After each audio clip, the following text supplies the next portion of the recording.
I agreed with Greg to do this many months ago. Not doing a very good job of forecasting what was going to happen in markets, and I seem to always wind up doing presentations when big shocks have happened. I was telling Mike, I went out to Robert Morris to make a presentation to a bunch of college professors back in 2009, and on the plane I read Bernanke's testimony that he had made the day before. I spent the entire night in the hotel room redoing all of my slides because everything he had said changed everything that I wanted to talk about. So, as you heard from my bio, my role at the Reserve Bank is really to lead our economic and personal financial education efforts. So we train between 500 and 750 K-12 teachers every year to teach economics and personal finance in the K-12 classroom. So I have a very unique role as an economist. I get to have a lot of fun writing lesson materials and curriculum materials for teachers and working with them. And I also teach in the college classroom. And thinking about some of the things that Mike said are definitely true, and I see these with my college students. So in the spring semester, I actually teach the capstone class for seniors, so they do this in lieu of a thesis. So when I was at Washington College, my students were writing senior theses. At Temple, they're actually in this writing class with me. And they are particularly pessimistic about the macroeconomy. So their second writing assignment in this class is really to write about monetary policy.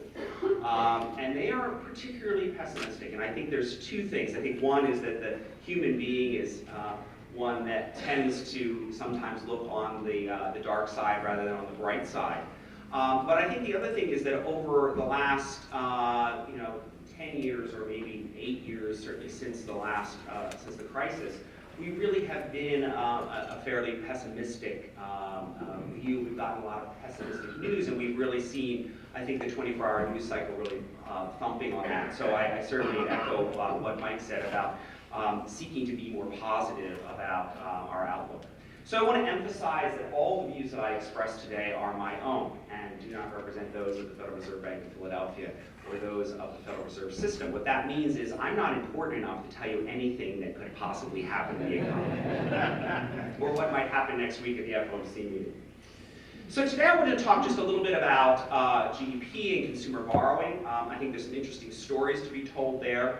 I want to talk a little bit about employment. I want to talk a little bit about labor market conditions and what we understand about those, as well as income growth. And I think a lot of what households have felt has been around the income growth, so we want to talk a bit about that. And then I'll finish up by talking a little bit about inflation and monetary policy.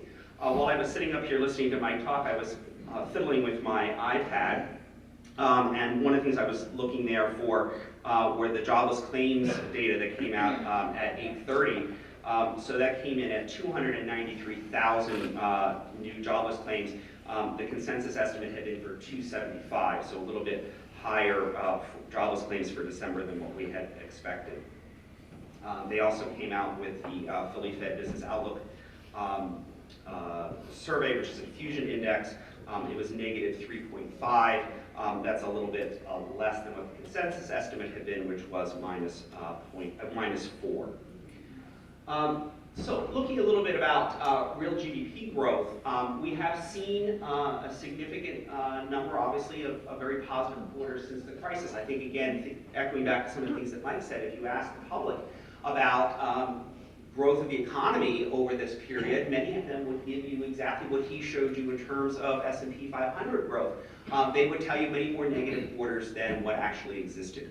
But we've had good growth, but then we've had some very peaked quarters nonetheless, and that has created significant levels of uncertainty for our economy. One of the things that's very valuable that comes out of the Philadelphia Fed is this survey of professional forecasters. And so these are economists around the country who are forecasting the economy, and they provide a very nice set of forecast estimates. These come out quarterly, and if you haven't been making use of these, they're a really great resource to be able to look at what are professional forecasters saying about the path of the economy. Now, of course, this came out late last year. This was released in November, but they're forecasting for the first quarter of 2016, 2.5%. For the second quarter, 2.6, for the third quarter, 2.9, and for the fourth quarter of 2016, 2.4%. Now, of course, that's not including any of the recent news. And these numbers are pretty much within the consensus also of the Federal Open Market Committee, which in their December meeting, they predicted annualized GDP growth of 2.4% for 2016. And again, not looking to any of the information that we have obviously gotten within the last month. And their long-run projection for GDP growth is 2%. So long run means outside of their 2015 to 2018 window that they're predicting on.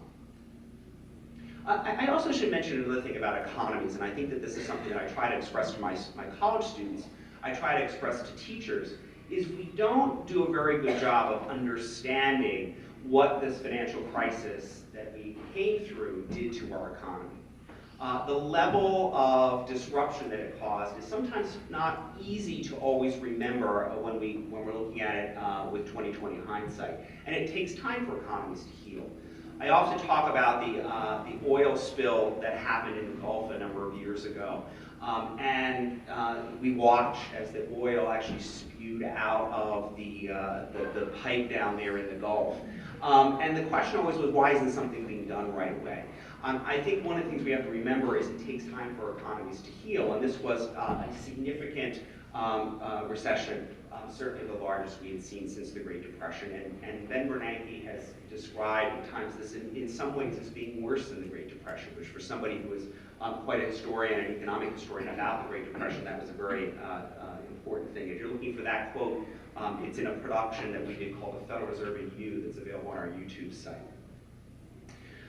Consumer savings behavior has certainly ticked up since the financial crisis. We know that in the American economy, we were not seeing the average American saving nearly as much as in some other developed countries. The old average savings rate was really 3.9%. We're looking now at a new average since the financial crisis of 5.7%. That has been a little bit, the numbers we've been seeing in the last few years have been a little bit lower than that longer average, post-crisis average. So it was 4.8%, which was our last observation in Q3 of 2015. One thing that we've all been looking at is the total debt burden of households. It peaked in the first quarter of 2008 at $12.67 trillion.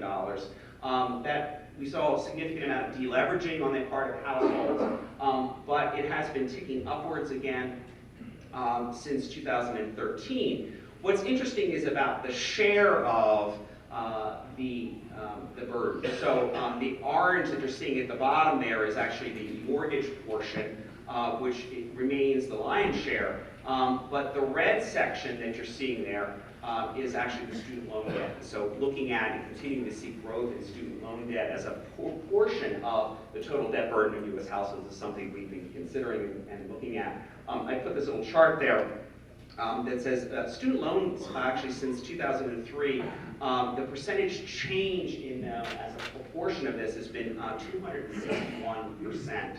So we've seen tremendous growth in student loan debt from households.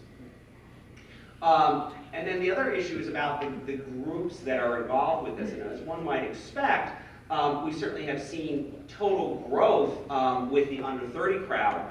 But what's very interesting is also the 30 to 39 and the 40 to 49 age groups have seen growth in their share of that student loan balances. And one of the important things is you might say, well, where is a lot of this coming from? It's not the students who are going to the traditional 4-year university college experience. There is some growth in that sector, but a lot of it is coming from the private university sector. You're seeing a lot of the growth is in that sector. Let's talk a little bit about employment. We have seen positive job growth in the United States for quite a number of years now. We've had some, again, quarters that were a bit anemic, but for the most part we've seen strong growth. And we have these horizontal bars there that are showing the annual averages. So last year, the 2015 average was 220,000 jobs on average created each month, with December being at 292,000 jobs created. One of the things that's definitely true is that the most recent recessions, whether it be the 2008 one or the 2001 one, we have seen it take a lot longer for jobs to come back. So the old traditional view of a recession really involved people being laid off from manufacturing jobs, and then once things started back up and the factory got running again, you saw those jobs coming back. We know that the nature of our economy and the nature of the jobs that we have in this country have changed, and actually we've seen a very long time for it to take to get back to the point where all those jobs that have been lost have been recovered. They have been recovered in our economy, and in many states that actually has surpassed where we were at the beginning of the financial crisis. But this is one of those things that people have certainly felt and understood, is that it was taking a lot longer for many of these jobs to return, and many of the jobs that are now being created are different than the jobs that were created that had been lost during the financial crisis. So again, significant changes. My original field in economics was actually labor economics, and one of the things that we're always taught is that when you're looking at the macro economy, it's the job market that's going to come back last. That's going to be the trailing indicator. And so this is not surprising, but I think it's hard for people to understand. Again, they're expecting within this 24-hour news cycle world that somebody's going to flick a switch and these jobs are all going to come back. But as business leaders, you understand that it's oftentimes the last place that you're going to want to make those decisions is committing someone to your payroll. And I think that's hard. Another thing that I think is important to mention, again, echoing back to what I work on a daily basis, is the role that economic education plays. We have a society that is undereducated in terms of economics. And one of those things that we learn when we study economics is about how long it takes, again, for economies to recover from these types of recessions. This is looking at Pennsylvania. Pennsylvania fared a little bit better in terms of getting many of its jobs back a lot faster. Now again, not as fast as it did in the 1990 or 2001 recession, but certainly better than the US did. But again, getting all the way back to 100%, everything completely recovered, took again 80 months.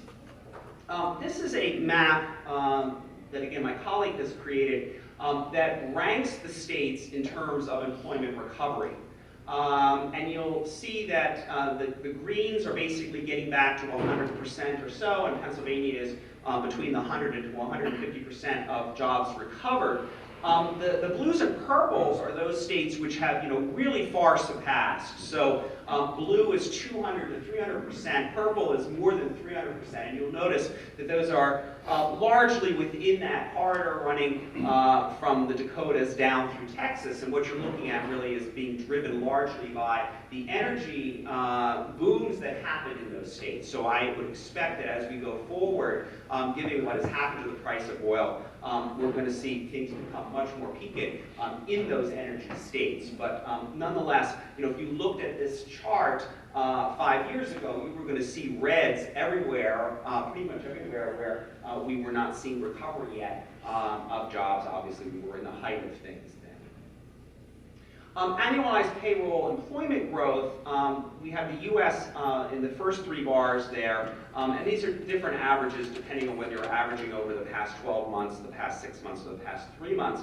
The green bars are the most recent, that's the 3-month. And we've plotted Pennsylvania on the far right.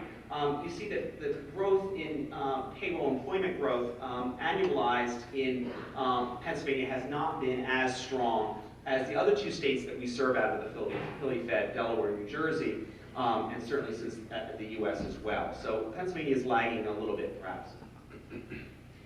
We've also looked at, within the tri-state metro area that we serve, Pennsylvania, New Jersey, and Delaware, we've looked at by county. And N down there is Lebanon County. You know the location of your county probably better than I do. You've actually seen some negative growth in employment from November 2014 to 2015.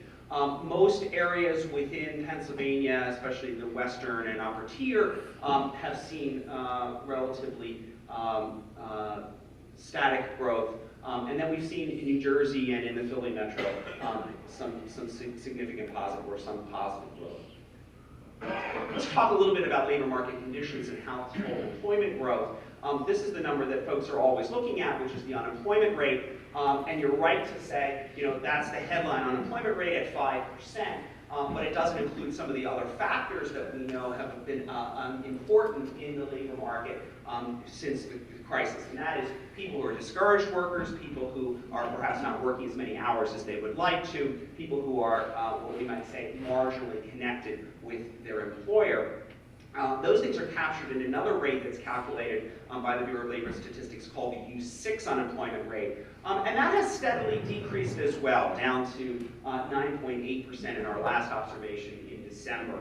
And that number is always going to be bigger, as you can see historically, than the U3 number, the headline unemployment rate. But again, continuing to see significant positive improvement in employment in the US. I think this is another one of those areas where people probably underestimate the improvements that we've made in this economy over time. The long-run average of U6 from 2002 to 2007, so before the crisis, in the period from between the 01 recession and the crisis, is plotted there as a horizontal dotted line that hopefully you can see in blue. We're almost to that level for U6. This is too small for you to see, but this is a whole bunch of indicators that are bundled together by the Federal Reserve Bank of Kansas City into a labor market conditions index. And what happens here is, if you see the horizontal black line there, that really is historic norms, if you will, what they define as historic norms for labor market conditions in the economy. And when you're below that line, with your blue plotted there for their actual calculated index, then conditions are worse than historic norms, and we're almost, as of December 2015, back to the historic norms. Looking at real median household income growth, this is another area where consumers are really feeling it. And you'll see that we have a lot of pinks and magentas here. This is all 2007 to 2014 calculated percentage changes in real median household income. The states are ranked there with first being the, number one being the highest increase, 50 being the lowest increase. And Pennsylvania is actually ranked 14. So Pennsylvania has had negative 2.5 to 0% growth in real personal household income. But as you look, you see a tremendous amount of pink and magenta across these states. This is what households are saying, which is that they have lower real median household income than they did before the crisis. This is just looking at a county basis across the United States, again, seeing significant amounts of magenta there, which is decreases in real median household income. And again, I don't think this is unexpected because of two things. One, we know that the employment market has been significantly hurt by the crisis and has now, just now, within the last couple of years, recovered. And the other thing that then means is that wage growth is going to be anemic as well. Inflation and monetary policy, I hope you didn't come expecting I was going to tell you what was going to happen to interest rates next week, because I don't know. They don't know either. They're going to meet next week. And by the way, preparations are ongoing right now. So one of the things is that all the Reserve Bank presidents are heavily involved right now in a period of preparation with the research departments. I want you to understand that they go there with a tremendous amount of work having been done by a very large cadre of economists nationwide to prepare them for those meetings. But inflation, by the way, yesterday we got some CPI numbers. We had the headline CPI at 0.7% on an annualized basis. Core was at 2.1%. We're used to hearing that core was lower, right? Because we were subtracting out the energy and food. Again, that has happened as well in the calculation, but actually core was higher than the headline. Again, that's because the energy being so volatile.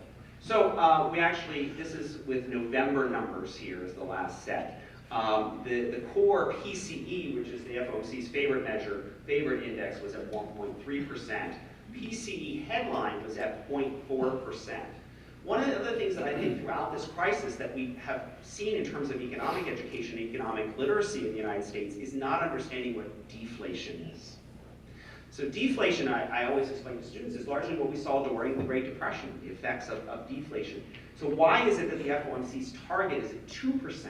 We're significantly below their target still, because you don't want inflation to get so low that you're getting close to zero, because when you get close to zero, you could wind up having deflation. Prices across the economy falling, and we know that there's significant effects in terms of people then delaying their purchases and effects then on consumption.